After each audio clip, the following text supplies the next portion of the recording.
In today's video, I'm going to teach you how to design responsively with docking, margins, and padding on Wix Studio, Feb 2025.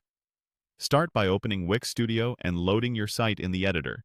On the canvas, select the image you want to control responsively.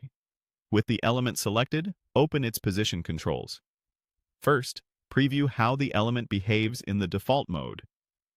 This lets the item flow naturally with the layout. Next, switch the behavior to sticky to see how it stays attached while you scroll within its section. Toggle sticky off again so you're back to comparing behaviors. Now try pinned. Pinned fixes the element to the browser viewport, which can be great for badges or floating buttons. Toggle pinned off as well and set the behavior back to default once you've seen the differences. Default follows the container's layout rules. Sticky sticks within the section. Pinned sticks to the screen. Open margins.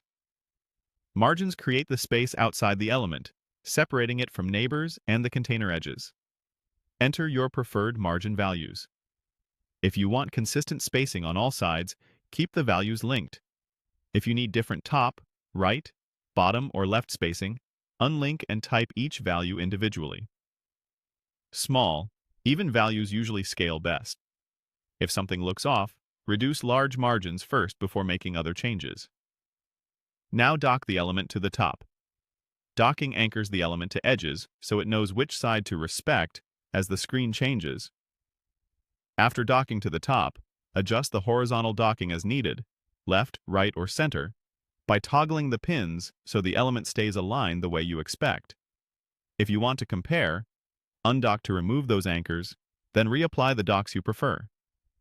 Use the on-canvas guides to confirm your spacing looks intentional. Open the layout settings and enable Element Autodock so new elements you add are anchored intelligently to their containers. This helps maintain consistency as your design grows. Use the view toggles at the top of the editor to move through desktop, tablet, and mobile. As you preview each size, confirm that your docking and margins preserve alignment and breathing room. If text wraps or the container shrinks on smaller screens, adjust margins rather than moving the element manually. Remember, margins affect the outside of an element. Padding belongs to the container and affects the internal spacing around its content. When you need more room inside a box, adjust padding on that container instead.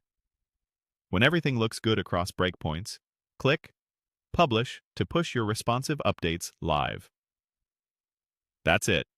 Clean, predictable spacing with docking and margins, and a smoother, more consistent design in Wix Studio.